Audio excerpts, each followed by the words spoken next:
sustainability and green energy, Viking heritage, welfare system, new Nordic food. Welcome to Denmark Explained, where we explore the rich tapestry of Danish culture, one captivating story at a time.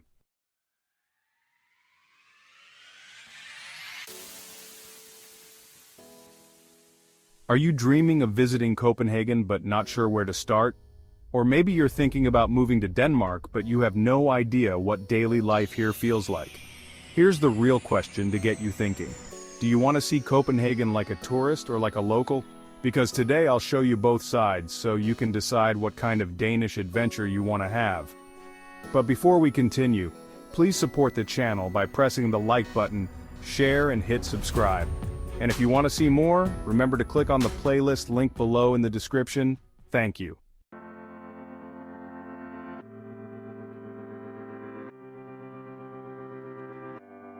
Let's begin with what might be the most photographed place in all of Denmark, Nyhavn.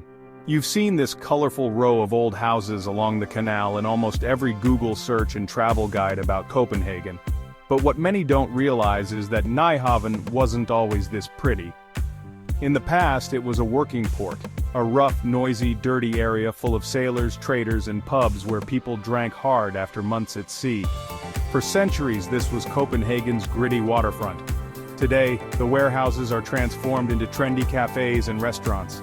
The buildings are painted in bright reds, blues, and yellows. It's beautiful, but also expensive and crowded, especially in summer. Here's the secret most tourists don't know. The best part of Nyhavn isn't the busy stretch near the bridge where everyone takes selfies. Walk down to the far end, past house number 67 where Hans Christian Andersen once lived, and you'll find a quiet, local-friendly spot where Copenhageners sit by the water with beers bought from the nearby kiosk. Not overpriced cocktails from the tourist traps. You get the same canal view, fresh air, and peaceful Danish vibe, without the noise and tourists. So, here's the choice you have to make when you visit Nyhavn. Do you want the famous photo for Instagram?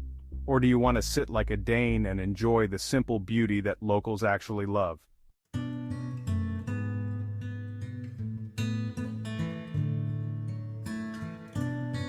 No Copenhagen trip is complete without visiting the world-famous Little Mermaid statue, inspired by Hans Christian Andersen's classic fairy tale. But here's the honest truth, every tourist who sees it says the same thing. Wow, it's smaller than I thought. And they're right. She sits quietly on a rock by the sea, not in some grand plaza. There's no music, no dramatic background, just calm waters and seagulls. So why do millions visit her every year? Because she represents something deeply Danish. Quiet beauty, understatement, and melancholy. In Denmark, less is more. The mermaid isn't about grandeur, it's about a lonely little figure who gave everything for love. But here's a hidden gem. Right next to the statue is Castellet, one of the best preserved star-shaped fortresses in Europe. Built in the 1600s, it's still a working military area but also a public park where locals jog, walk their dogs, or just enjoy the fresh sea air. This is real Copenhagen life, not staged, not for tourists. Your choice here is clear. Do you go for the quick tourist photo of the Little Mermaid, or stay a while and discover Castellet, where Danish daily life quietly continues?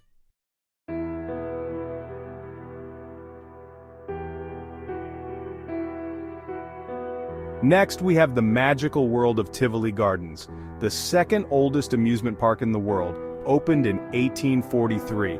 It inspired Walt Disney himself to build Disneyland. But here's what most visitors don't realize. Tivoli is not just an amusement park.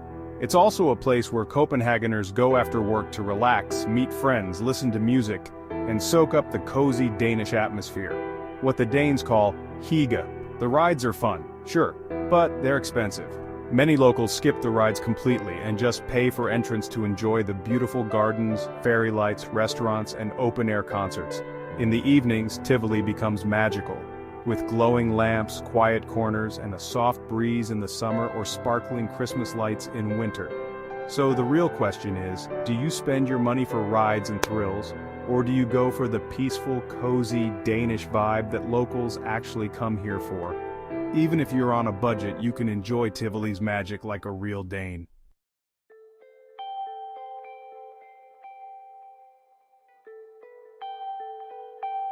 No guide to Copenhagen is complete without mentioning Christiania, the famous free town right in the middle of the city. This isn't your typical tourist attraction. Christiania began way back in 1971, when squatters and artists took over an abandoned military base and declared it a self-governed community. They built their own homes, shops, and cafes, and well, made their own rules. Today, Christiania is both famous and controversial. Some folks see it as a symbol of freedom, creativity, and peace. Others just see a messy area that's a bit rough around the edges. Yes, there's a green light district where cannabis is openly sold, but that's definitely not the whole story. If you look a little deeper, you'll find beautiful handmade houses, wild gardens, street art, music events, and local families living an alternative lifestyle. It's really part of Denmark's soul, a place where rules are bent, but community is strong. But just a heads up, Christiania is not for everyone. Some visitors feel uncomfortable. Some absolutely love its weird charm. So what about you? Are you open-minded enough to explore this living experiment, or would you rather visit Copenhagen's royal castles and neat museums? Both are totally valid ways to discover Denmark.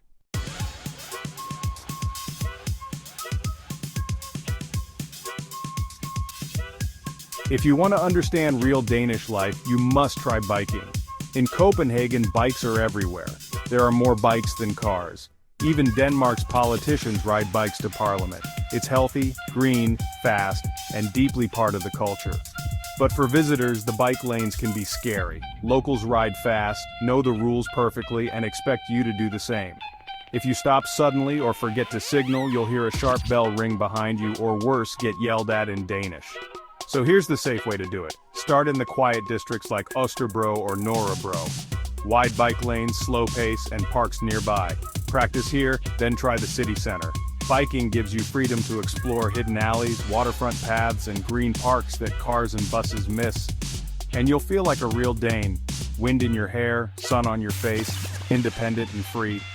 But the question is, do you want to challenge yourself and ride like the locals, or stay on foot and enjoy a slow, careful Copenhagen walk? It's your adventure. No shame in either choice.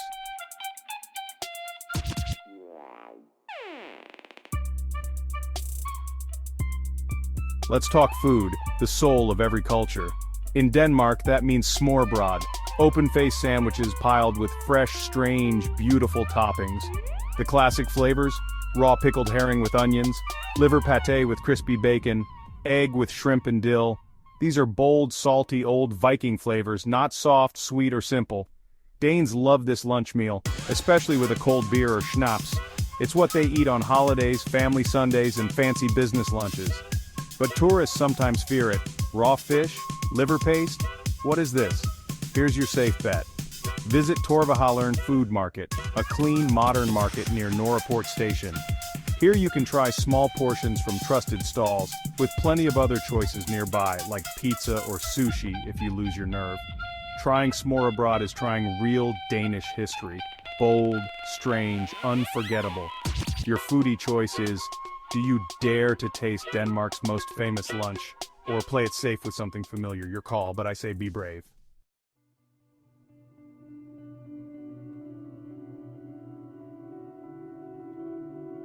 If you want to go deeper, beyond the tourist trail, Copenhagen offers some amazing secrets. Superkilen Park in Nørrebro is one of the most unique parks in the world. Why? Because every part of it represents a different country. A Moroccan fountain, a Russian bench, a Thai boxing ring. The whole world is here in one Danish neighborhood, celebrating Copenhagen's multicultural heart. Tourists rarely come.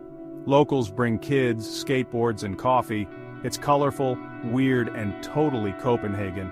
Then there's the Cisterns, an underground art space hidden beneath Sondermarken Park. Once a drinking water reservoir, it's now a dark, echoing museum for experimental art shows. It smells damp. It feels mysterious. It's like walking into a forgotten world. These places show you the quiet, creative side of Denmark that no postcard ever shows. So what will you pick? The busy main sites, or the deep secret wonders only locals know?